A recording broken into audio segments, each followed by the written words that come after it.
Hi, and welcome to MindShifters Radio with the Forgiveness Doctor, Dr. Michael Ryce. I'm Jeanie Ryce, your co-host, and today is Friday, January the 10th, 2014. We welcome you to the show. Our call-in number is 646-200-4169. Press 1, and that puts you in queue to talk to us, and we would love to hear your comments and your questions, because then that makes this your show. And today is Aramaic Friday with Dale Hoffman. First, welcome, Michael. Thank you, sweetheart. Delight to be here. Honored to have you join us, and honored to have Dale with us to do Aramaic Fridays. I was thinking, Dale, about how to introduce you today, and the words that came to mind were that you and I are functional Aramaicists. And that is that we're looking for, as opposed to the intellectual ivory tower, we're looking for how to incarnate and embody the teachings that come out of the Aramaic and make it functional. I know that a little while back you shared with me you'd been at a conference of people who were in their heads and arguing about the meaning of this word and the meaning of that word, and how you almost got thrown out when you suggested, hey, have you guys ever tried this stuff? Maybe you share a little bit about that to open things up. Hello, first of all. I like the word Aramaicist. For some reason, it sounds like an insult. God, you're a real Aramaicist. It sounds like ignoramus, maybe. A functional Aramaicist. Oh, functional is good, though. Yeah. Well, it was down in Tampa. It was a Semitic language conference back in, I guess, about 1996. It was not so far after I left Heartland. It was really based mostly around the Hebraic teachings, Judaism, the Jewish faith. There was a little bit of mention of Aramaic, but the interesting thing that I noticed in that room was that Aramaic was sort of the ugly dog. It's an interesting thing that it's kind of like the pink elephant in the room, that I see a lot of people who are sort of heavily Hebraic, very much, into Hebrew studies, that a lot of times they'll sort of dump on Aramaic, and I've also seen kind of Aramaic made into a miracle language, etc. And, there's something interesting that the Aramaic speakers back 2,000 years ago around the Galilee were often called the dogs or the pigs. They were called the swine. And you can actually look in the regular King James in the New Testament and see how when the disciples were hanging out around Jerusalem, there would be a few times where there's comments like, well, your speech gives you away. You're obviously from the Galilee, which is like saying your speech gives you away. You're obviously one of the dregs of humanity. And it's funny that as I kind of kept in the scholarly realm for a while, but I realized that I was going to sort of have to get what I need and sort of get back out of the room, so to speak. I've always managed to be able to be outside of the fence, not in an egoic way of somehow I'm better, but I've always managed to keep out of the predetermined or pre-established teaching patterns or education frames, like staying away from what I, should or shouldn't learn about Aramaic or Hebrew or Semitic languages, etc. And what happened was there was a lot of poring over a text actually out of the Old Testament, and I don't even remember exactly what the word was and what the phrase was, but there was this sort of a heavy discourse in the room, arguing, let's just put it bluntly. And there was a lot of arguing about, but is it this? Well, is it that? And look, the roots are here, and this is what the root of that is, and this letter means that, and this sound means that. And I actually stood up. Well, I raised my hand. I was shaking. I still remember it because I realized I was a fish out of water. And I said, to me, this really sounds like something that is like almost like a how-to, like something you're supposed to actually do.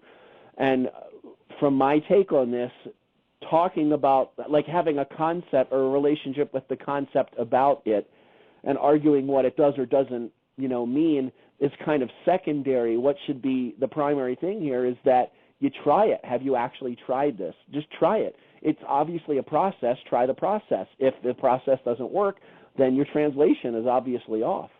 and everybody turned and looked at me.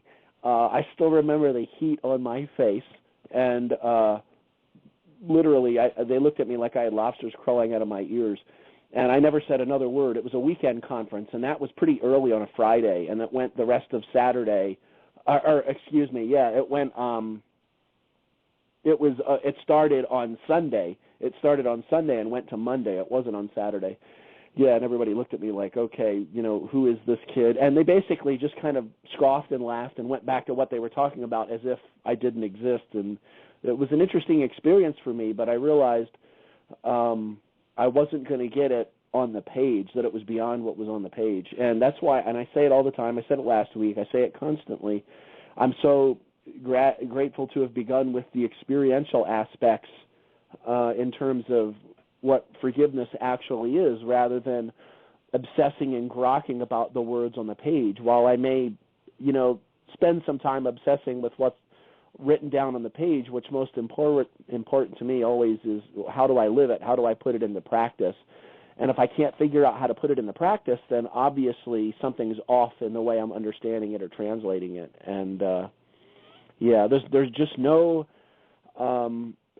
that's another interesting thing about Semitic scholarship as well, is the way you get your point home or win the argument, so to speak, is by having the strongest argument and being the loudest and the most intense about what you're saying.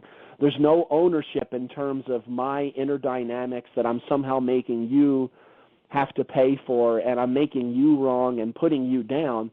That doesn't matter. All that matters in that whole realm is that I'm able to basically squash you. If I can squash you and silence you, then I'm the winner, so my interpretation is correct. And that was one of those things that I carried away from that whole experience. And I've sort of dabbled my toes into similar things over the last 17, 18 years, whatever, and still they always have that kind of flavor. So it's just not a room I like being in, I'll put it that way.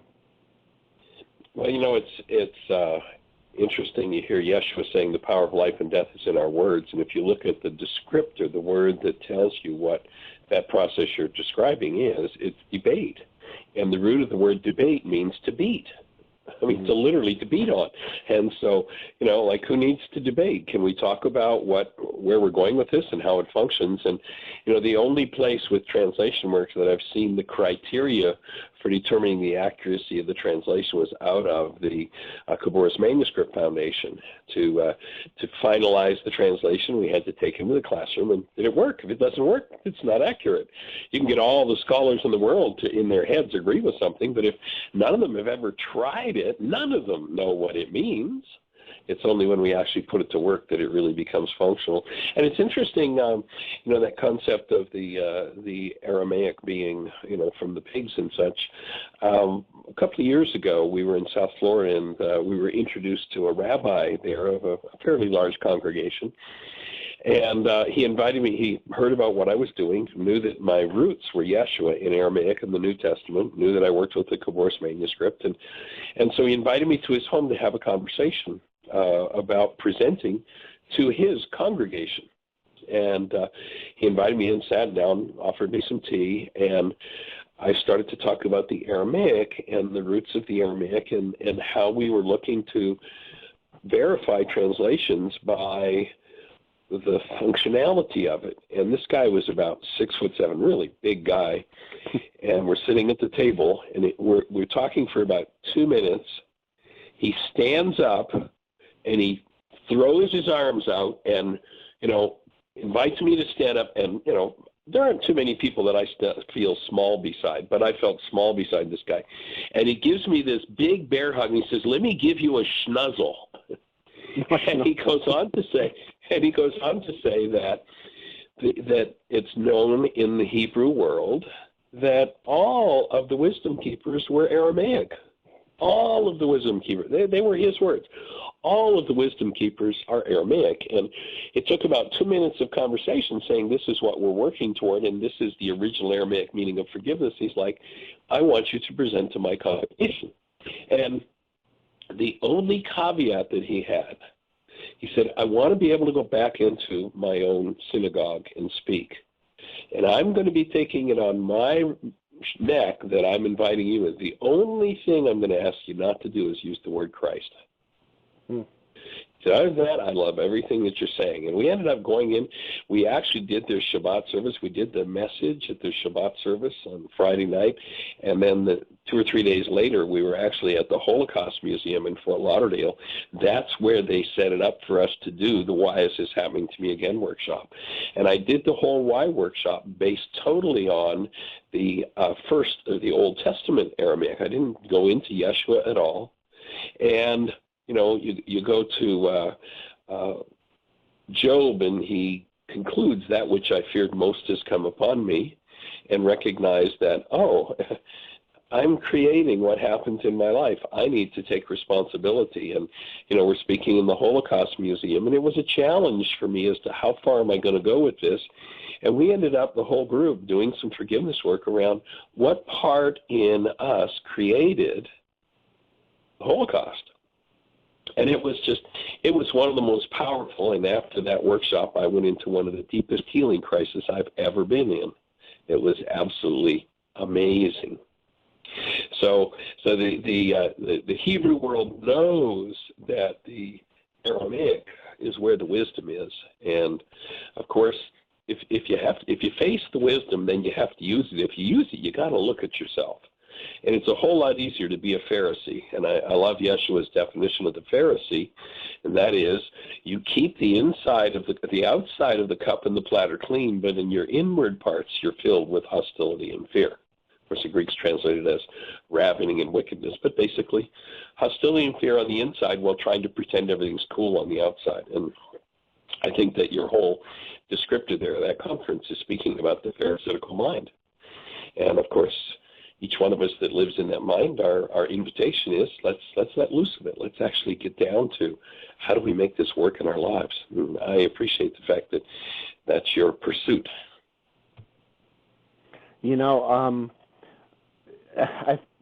I've had a lot of people approaching me the last, I guess it's been the last 2 or 3 months, about Sylvia Brown, telling me that Sylvia Brown, who's a psychic that just passed a couple of months ago, I guess she had said that Aramaic was the language of the angelic realms, and that her son, I guess, was whatever, could speak some Aramaic because of it, whatever. And it's interesting how, my first reaction was, oh God, but yet I've had those experiences. I've had experiences that go back to when I was a kid, and that's the thing. I address this in my book that I'm finishing up.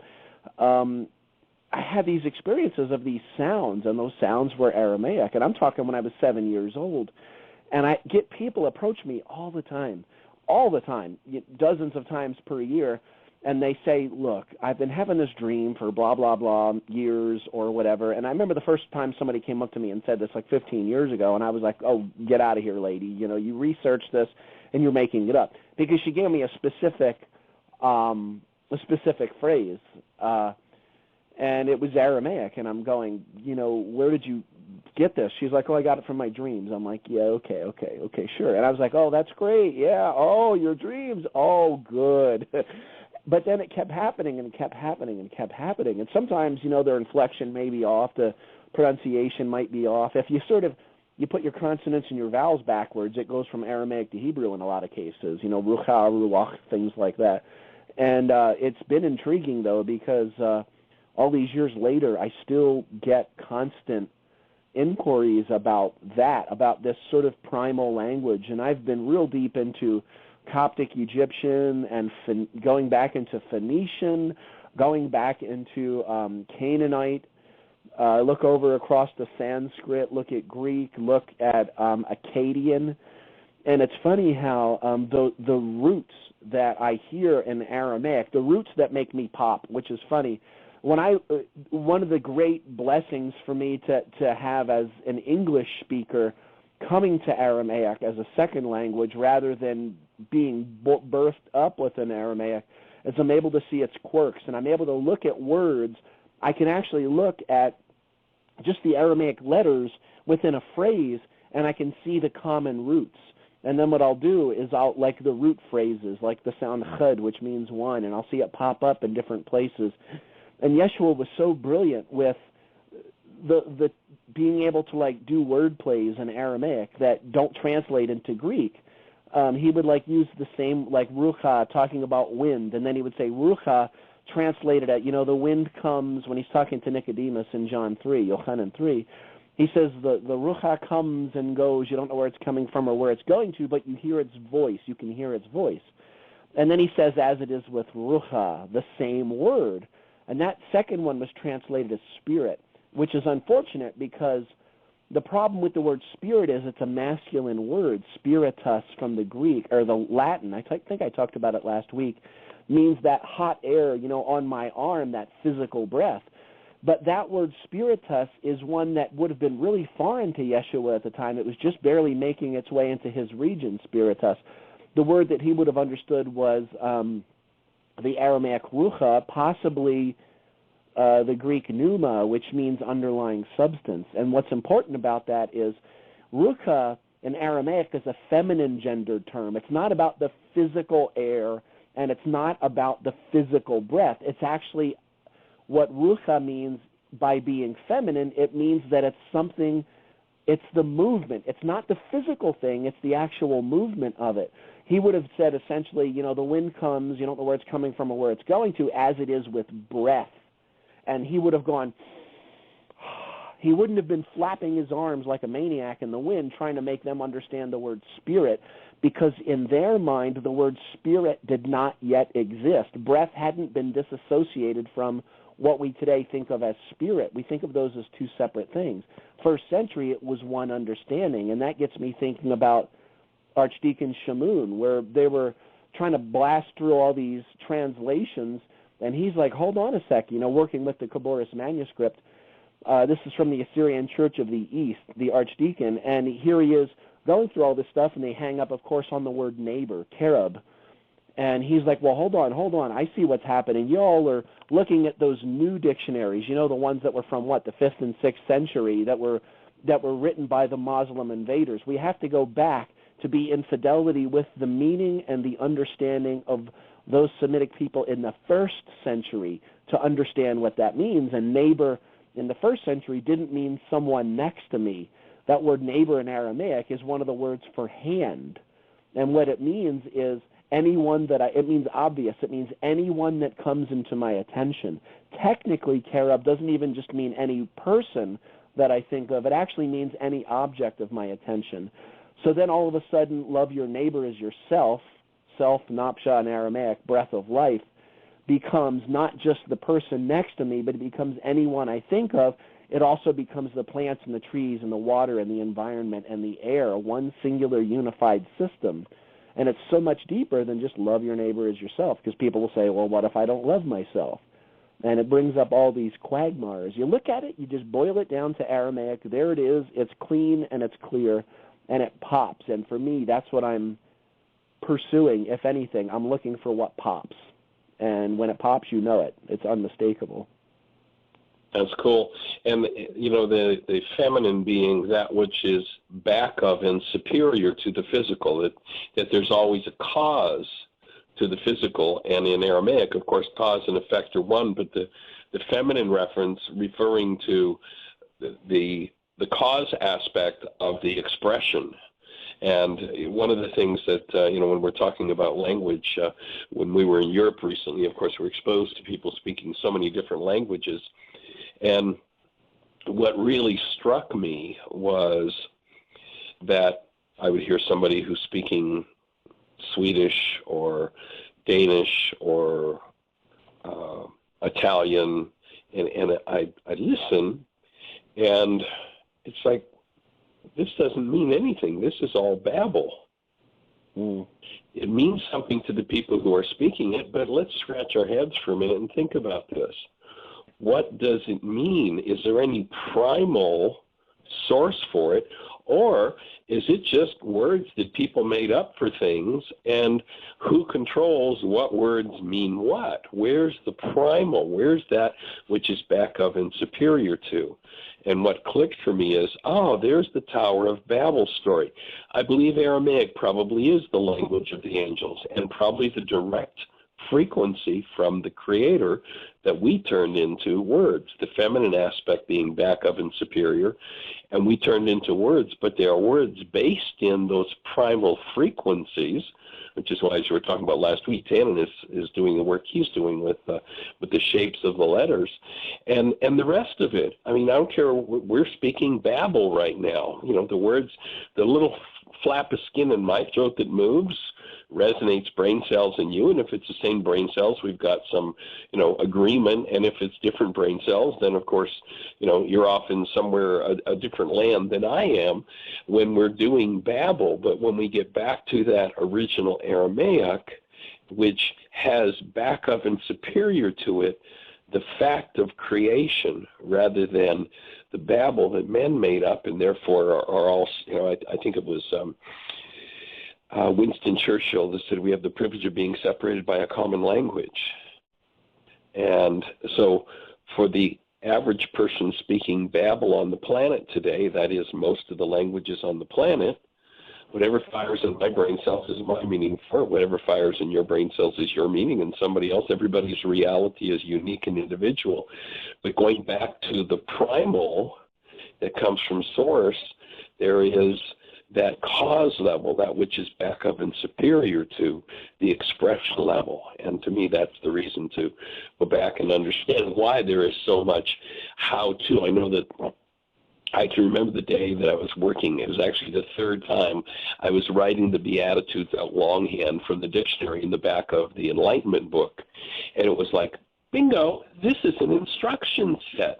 This is a how-to. This isn't the Beatitudes, a nice philosophy. You look at the Lord's Prayer and you hear Yeshua talking about, you know, don't be known for your much speaking, repeating. Forget it. The Lord's Prayer is an instruction set. It's a how-to. And that's what he was doing. He was giving people a set of keys for how to return to the source. And that, to me, is what makes it functional, which makes you and I functional Aramaicists, I think. You know, I feel a shift. I do feel a shift. I think what's going to win, it's not a win over, it's not really that, but the shift that's really happening, I mentioned it last week, how the younger ones are coming up to me and they're like, can the BS, I don't care, I don't want any of the junk, and they're incredibly literate. It's amazing the stuff that they're reading, where, you know, you go back 50, 60 years or longer than that, people weren't reading the no-no stuff. Now people have free and open freedom to get a hold of just about anything they want via the internet. Not that exactly everything on the internet's accurate, but I mean in terms of, you know, scholarly research, books, etc. And we're becoming hyper conscious. Everything's on the table, so to speak. And a lot of them will come to me and they're like, I don't want any of the mumbo jumbo, can the religious stuff. What I want to know is what is actually written on the page. What is written there? Strip it down to the bare bones. That's all we really need, because, look, that's the whole thing. Everything has been, all these nuances have been dumped on top of the words of Yeshua for 2,000 years, trying to make them sound more intelligent, trying to make them sort of more intelligible for the common era that anybody's in, etc. But unfortunately, the problem with that is then you get into another generation, and you get into another generation, and a lot of people don't understand that the modern understanding of the Jesus teachings comes from the 15th, 16th, 17th centuries, just before and just after the King James Bible. They don't understand that thus and thou and Lord and all of these phrases have absolutely, verily, assuredly, they have absolutely nothing to do with the words of Yeshua. They have everything to do with Middle English interpretations that were already several generations removed at that time. People don't understand that, and my heart sunk a little when I started to find out from native Aramaic speakers in Iran, Iraq, Syria, different regions over there. They were telling me that a lot of them were reawakening the Assyrian, you know, the form of Aramaic, by actually laying their Aramaic Bibles written in Estrangola, that style of writing, laying that next to a King James Bible. And they would cross-reference the King James to the Aramaic So they were relearning the language not from the first century interpretation, but from the Middle English 15th, 16th, 17th century interpretation. And my heart went, oh, I felt the flutter, and I remember actually breathing the first time a guy had told me this out deep in the middle of Texas, of all places, a native Iraqi Christian. And I went, oh my God, so you actually learned the teachings of Jesus from the perspective of the King James English? And he said, yeah. And I went, oh my God. And he was like, what? You know, he thought it was exciting. I was like, think about what you're saying. You're not talking about interpretations from the first century. I remember reading about George Lambza when he came out with the Lambza Bible in the 30s and the 40s, when that started making its way out. And people said, oh, well, he doesn't know anything about Aramaic. This guy was a native Aramaic-speaking Christian. And, of course, they tried to nail him and say that he didn't know anything about Aramaic. And that's just the way it is. I think that in the end, I know that in the end, what's going to work is, are we living it? It's not about what we think we know or we don't know. What, in the end, is that's going to bring us through and bring this to a point of this getting out to the masses is that we're living it. Not that we have more information to throw at people, but rather that they look at our lives and they see that it's real and that it works and that we're living it. The incongruency is going to fall away. Like I say, the younger ones, they don't want it. They're just like, I don't care about people saying one thing and living something else. They're like, just give me what's real. And that's what excites me the most, is seeing what's coming in the younger generations.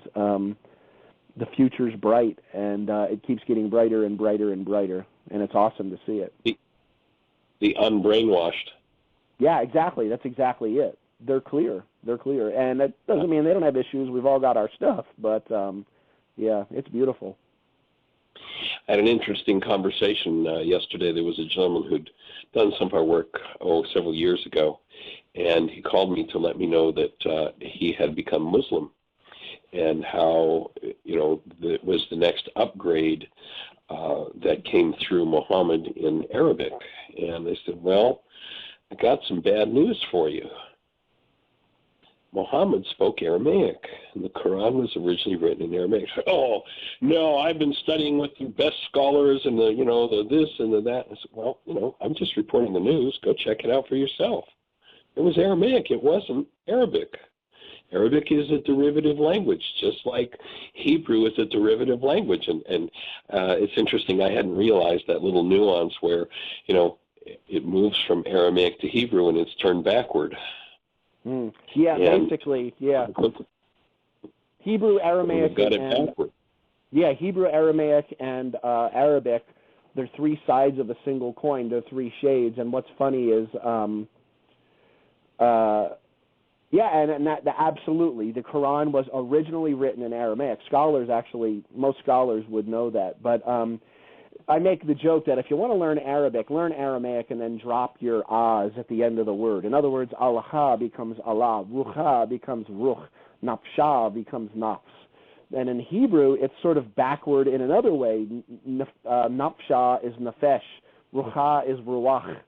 Do you understand what I'm saying? It's kind of neat how those three are.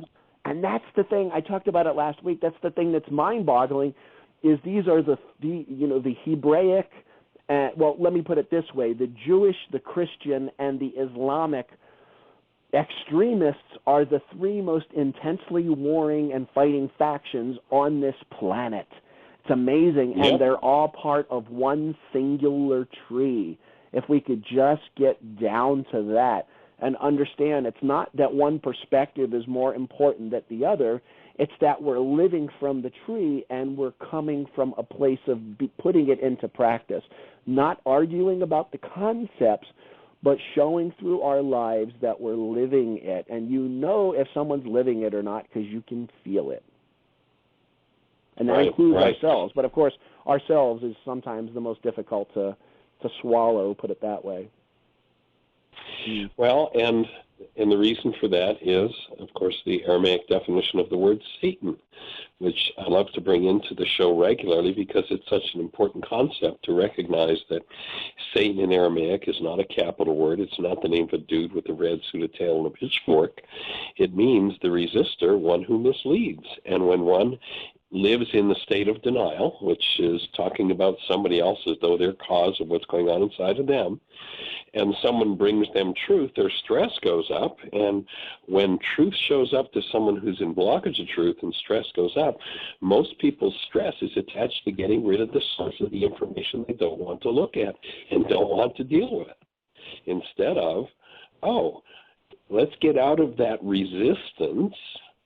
And the second half of the definition from the Aramaic is we've got the resistor, one who misleads.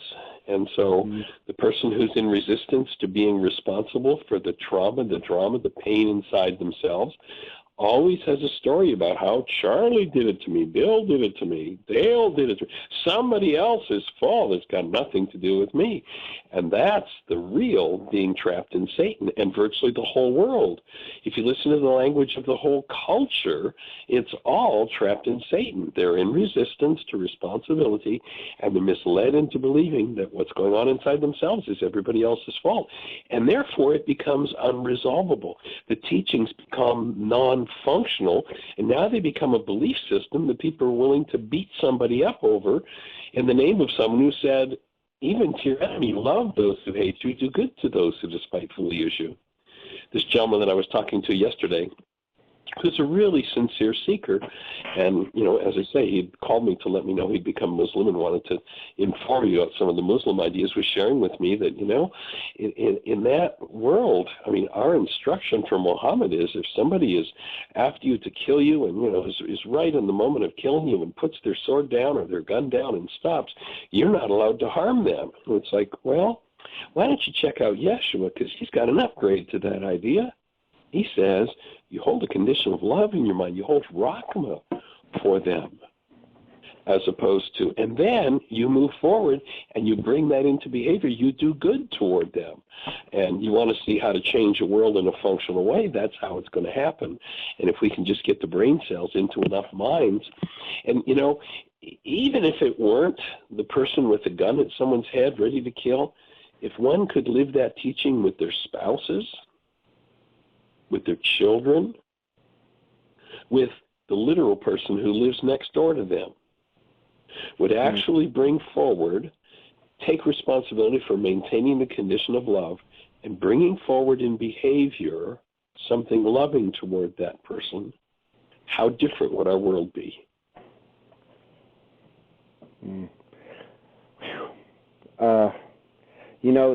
Satan is an interesting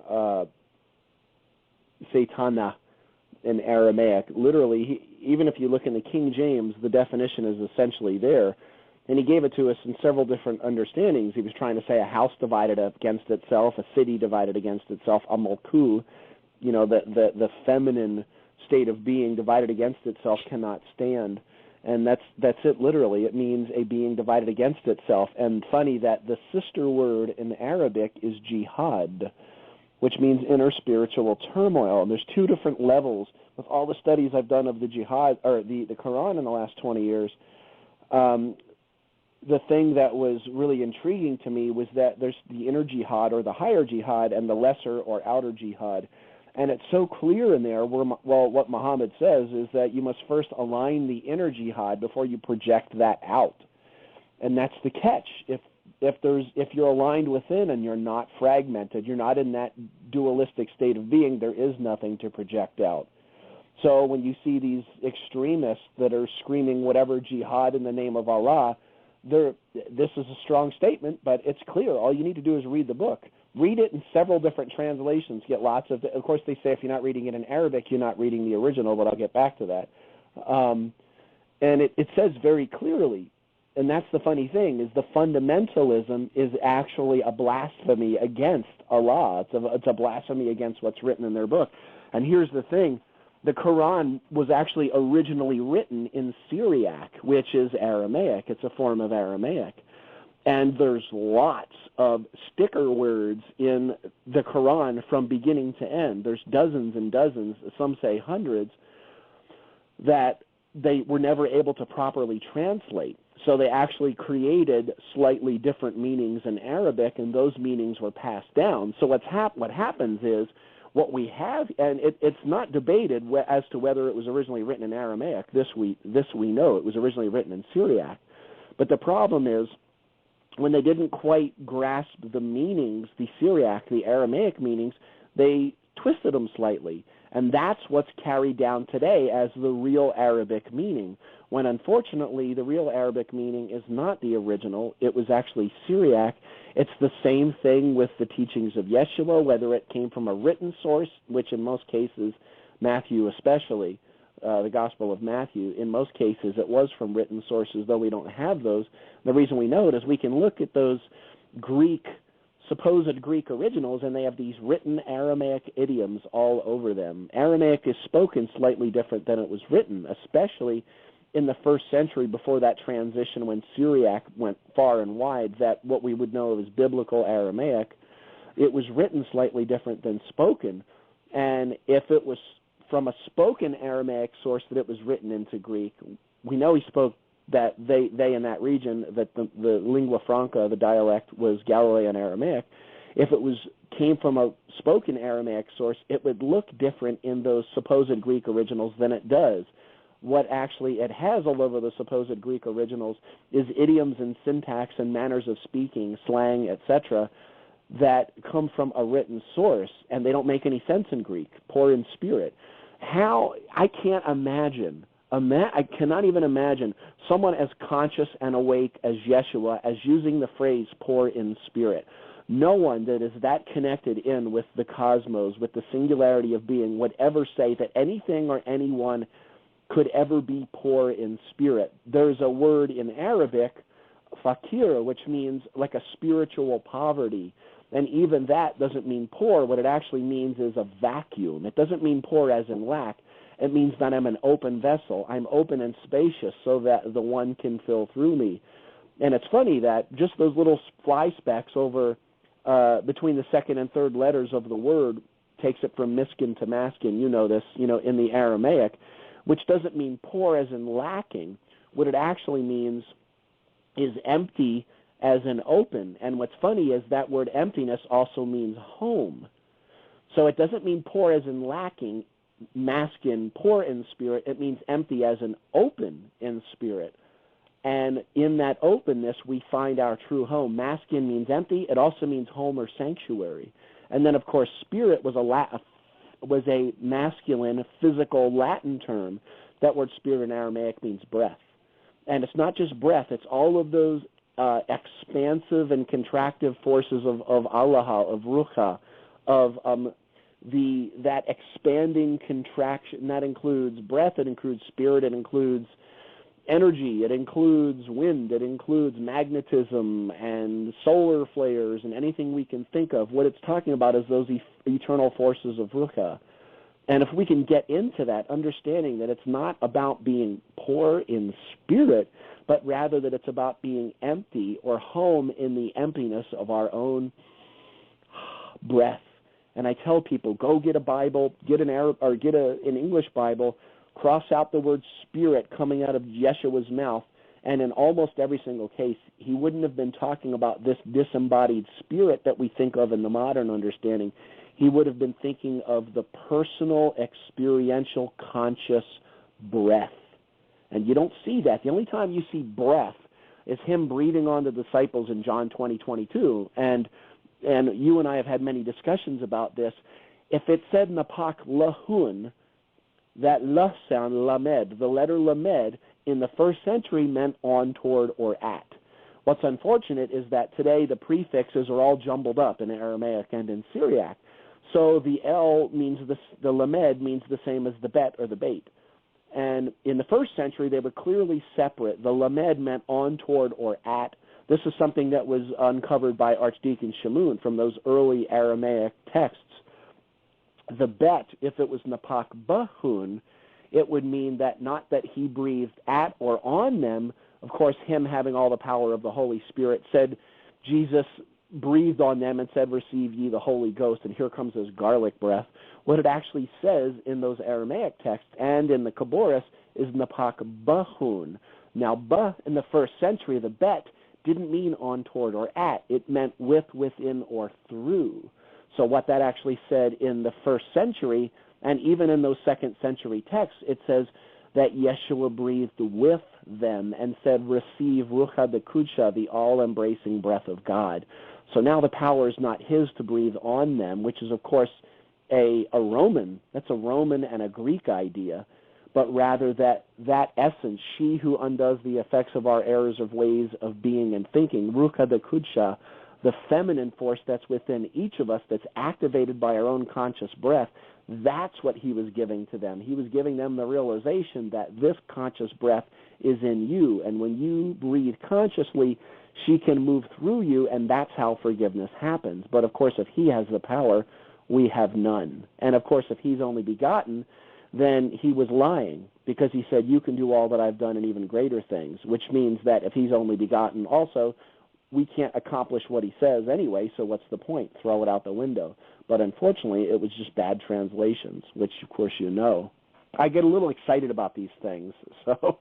I understand, and, of course, the term is first begotten, not only begotten, and you tie back in, this very beautifully ties into the idea, again, in the instruction set called the Lord's Prayer, which isn't about saying many words, which he warned us against doing, but rather an instruction set and the piece that says, breathe, thy kingdom come, is carve out a space in us for your wholeness. Carve out a space in us for your cause to become the cause in our lives, for that which is back of and superior, that we become acquainted with it and it takes over our lives. We submit to that and bring that fully into the world. It's just an awesome piece of understanding. Yeah, that thy kingdom come, te. First of all, kingdom, that malta, ta genders the word feminine, not kingdom. And it's funny, I ask people in my talks all the time, I'm like, why was God a he? Why is the feminine aspect of being, of the totality of everything, why is that kingdom? And people raise their hand jokingly, and they say, because it was written by men. And I'm like, actually, wait a second, that's exactly true. It was, of course, that's exactly the basis of why we have so much of this masculinity. And that Malkuta is not a kingdom. It's also not a queendom. Queendom is also incorrect because it's not a person, it's not a king, and it's not a queen. It's that totality of the state of being when we are open, that totality of being, that I love how Neil Douglas Klott says the I can of the cosmos, that creative force moves through us. And te is an interesting word, te Malkuta, thy kingdom come. Te is actually a form of the sound ta that's at the end of Malkuta. It means it genders that as feminine. Te is an interesting sound because it doesn't mean come as in come to me. What it actually means in Aramaic is that I'm having a feminine experience that I desire for you to come to me. So it's not about the masculine physical action of the kingdom coming at me, but rather that I have that desire in my heart for the kingdom to come, not at me, but through me. Now, when you say te once, it means I desire for you to come forward to me. When you say it twice, it intensifies it, so it says te malkuta. In other words, I am wide open. My heart is wide open for the flow of the cosmos to come through me right here, right now, in this present moment. And it's amazing because there's two things that I generally do before I get up to speak if I'm able to. Three actually. One is I pay attention to my breath. I get my home in Ruka. The second is I'll tone avun, the first word of the Lord's Prayer, under my breath without actually making the sound. The third is sometimes I'll say te malkuta, te malkuta, te malkuta, which is basically saying, yes, it's that nitkadash shma, carve out the space. I am completely open. Flow through me, flow through me, flow through me. And I just repeat it, and I repeat it, and I repeat it, and I repeat it. So that by the time I stand up and I'm up in front of I'm not, having to hook them in some mental sense. that energy is flowing through me. It shakes my hands. It sounds like a freight train. And the first thing that I do is we tone. And even when I'm going to be doing the book tour later this year, the first thing I'm going to do when I walk out in all these bookstores, I'm going to say, guess what? We're going to start with some toning. And when you get 30, 40, 50, 1,000, 2,000 people in a room going, oh, it almost doesn't matter what I say afterwards. So by doing that, I set the tone. I open the space. I carve out the space. I make sure those hearts are open and pure and empty and home in that sanctuary. And then whatever comes from that spaciousness, comes from that presence, and people feel it. It's like I'm in awe. When I'm in the back of the room, I'm not really necessarily talking to Michael. I'm talking to everybody else who's listening. When I'm in the back of the room listening to Michael, and he knows I always sit in the back, and the reason I always sit in the back is because I fidget. And I don't fidget because I'm nervous. I'm fidget because I'm sitting on my hands, and what I want to do is I want to run up right there next to him and say, oh, my God, and yes, blah, blah, blah, blah, because I get so wired, and it's like it lifts me off the seat when I hear that and when I see Michael. And I'll be back there blubbering and crying, and I'm laughing, and I'm gasping, and I'm gagging, and I love it. And I sit back there so that I can sort of be in my silence and be in my peace, and I'll sort of look over at Jeanie and sort of, go, oh, my God, did you hear what he just said? She's like, yeah, I've heard it 1,000 times in the last 2 weeks, but, and I love that. I love that for me and for you, the Aramaic, and I feel that with Neil Douglas Klotz as well. It's like it just opens me up. And it's about the feminine. It's about the experiential. It's not about what you're doing. It's about where it's coming from. Are you conscious and present? Is love conscious, active, and present, or is it not? If it's not, then you're off. You're off the mark. Go back, come from that center, and that was another thing. The commitment that so many different versions of the commitment from you that I've seen in the last 20 years, and just the phrase, keeping love, to keep love conscious, active, and present. I mean, that's what it's all about to me. It's not about the concepts. It's not about all the scholarly stuff. There's got to be a point when you let everything go and you're just completely empty and home in this moment. And that's what it means. That's what presence is, conscious, active, present love. Absolutely. And, as you talk about the ta sound, and it's interesting, what governs most of the world is the exact opposite of that, where in Aramaic, and it's the only language I know of that does this, they add an u sound to it, uta, and it becomes the suffix that tells you that you're being run from the unconscious level instead of conscious. And, most words, especially those who are just repeating words, it's simply being run from that unconscious level, and whatever that uta suffix is added to is what's running perception and behavior. I mean, what a genius piece of understanding in the Aramaic, and you won't find it in any other language on the planet. You won't find it in Greek, you won't find it in English, you won't find it in Old English, you won't find it in Arabic. It's just not there. Recognizing if we're run from that unconscious level, and they had it was built right into the language. That's how deeply they understood it. Go ahead, Dale. I was just going to say, it's so clear. What in the Kabbalistic Enlightenment, that y'all published, it's so clear. I actually do, one of the events that I offer is an event. It's a full-day event called Unveiling the Word, and I actually go into the letters, the sounds, and etc. For people that are interested in the translation, not so much in the translation, but how can we bring it through actively? How can we bring it through in such a way that we live it? And I always read the couple of paragraphs about u and ta, which is the wa sound. It's kind of like a W, but it sounds more like an O or an OU. And then ta. And it's amazing how those two sounds, there it is in the Kabbalah where they use the example sneh. Sneh is the word hate. And if you say sneh ta, it's a hateful state of being. Now, here's the thing, another aspect of that oo sound, the wa, the oo, is that it means essentially action. It means that I'm acting on it. Sneh ta would be a hateful state of being. Let's just put it like as simple, or a perception, a hateful perception. Sneyuta is that I'm literally acting on it. So in other words, if I hit somebody in a hateful way, that's sneyuta. as opposed to sneta, which would just be that I hate someone. And it's amazing. I mean, we're talking thousands of years ago it was embedded into the language. And you know what else is really amazing to me? I know people that are deep scholars in Semitic studies, and they've done it for 50 years, and they can't get their hands around that. They can't wrap their head around it. They have no idea. Man, yeah, it's fascinating. It's fascinating, and it's not a miracle language, but I will say this: it certainly is a language of miracles. That I will say without a doubt. Awesome. Well, we've got about 9 minutes left. Do you have anything else you'd like to share, or should we open the line, see if there's anybody with a hand up with questions? Let's open the lines. Let's open it up. See if somebody's...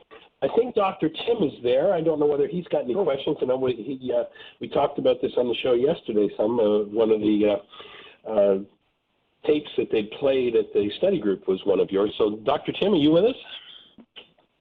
I'm here. Yeah. Do you have anything to share with Dale or questions for him? Just gratitude. Thank you. I have to say this to Dr. Tim. Thank you, because so many people approach me, and I hear a lot of like, oh, I know Dr. Tim, or, you know, Dr. Tim sent me. I hear it a lot. So I have to say thank you, and it's beautiful. I mean, that's what's going to get this out there, is that we keep talking about it. You know, that I talk about Michael's work, Michael talks about my work. You know, we cross-pollinate, we cross-reference, and we just keep talking about it. We keep living it, and we keep getting it out there. 10, 20 years down the road, you know, a lot of the stuff, maybe it'll be common sense. I don't know, but the fact that it keeps growing and growing and growing. So I say that with immense gratitude. Thank you. Well, we had the MindShifters group on Tuesday watched your Sunday, May 26th talk to the Spiritual Living Center in Atlanta this year, where you talked about light and fire and hellfire, and yeah, cool. Just it leaves me speechless. It changes a lot, doesn't it? When we understand that the fire is essentially our own junk burning up in the light of God, and when a church organization tells us don't go toward that light because it will burn you, by telling us that the light of God is the fire of hell, it keeps you away from it, and it keeps us from waking up. But eventually people went back to looking at that light, and they went through the burning process, and they realized that burning process, that, you know, the Catholic Church is, you know, in one aspect, in many aspects, was calling hell, and of course that comes from Dante's Inferno. When you realize that we've got to go through that burning in order to wake up back into that light, it changes everything, because there's no fear involved in it. There's nothing of that hell, and that hell, or that, should I say, that hell fire, the intensity of the burning of that light is in direct proportion to our resistance. If you're completely open to the light of God, you're not going to experience that hell. You're not going to experience the burning. It's not something that happens after you die. It happens right here in the moment. And when you're fully present in this moment, you experience it as light. If you resist the light of God, you experience it as, you know, what we would call a hellfire, that uncomfortable burning. It's all smoke and mirrors. It's a huge piece to get and to understand. Absolutely. And if you take it into the physical realm, in the physics world, you know, if you turn a burner on your stove, the reason why you've got heat coming out there is there's an energy source, and it's flowing through a resistor. And that resistance is what creates the heat. And when people are in resistance, again, you're back to that Aramaic definition of Satan, the resistor, one who misleads, and we won't let that true essence. And of course, our simple experiential way of determining what a human life is hold a newborn child. If we won't let that presence of love flow through us, if we inhibit it because we've judged ourselves or somebody else, then we're in resistance, and it creates a burning. And ultimately, we each have to face and burn off of our own structures that which never belonged, which is everything based in hostility and fear. And the person who's even the least bit capable of hostility or fear in this culture tends to live in the lie of, yeah, but I only have this because of what they did. Somebody else did it to me. It's like, stop the lie. stop being misled. You have hostility and fear because there's hostility and fear in you. Start to forgive it, and everything changes. And it's not Dr. Feelgood at all. It's not Dr. Feelgood to heal. Yeah. But once you realize it's there to be done, what else is there to do? And yeah, Dale, and it's in direct proportion to our resistance. It's more intense and it hurts more because we're avoiding the process. If we could step fully into it, it could be instantaneous. Exactly. So, Dale, while we're down to just a couple of minutes, let's give people a way that they can get a hold of you and more of your material. Your YouTube site, your website. Can you share that with us? The easiest way to do it is to just go to Google and write Dale Aramaic, D-A-L-E, Aramaic. My website will come up right at the top, my YouTube, Twitter, Facebook, all that kind of stuff. I most recommend going to my YouTube page, and I will say this. We have several 45-minute videos that are going up within the next 7 days. I'm moving into a whole different – everything's just coming through so wide open lately. I'm moving into almost like a whole paradigm shift in my teaching and in my work, and I'm really excited about it. And I'll be in Columbia, Maryland, at the Center for Spiritual Living this Sunday, the following weekend, Panama City, Florida, and then I've got New Jersey and I don't remember what's beyond that, outside of Atlanta at the Inner Space, Waynesville, North Carolina. So just Google me. I'm easy to find.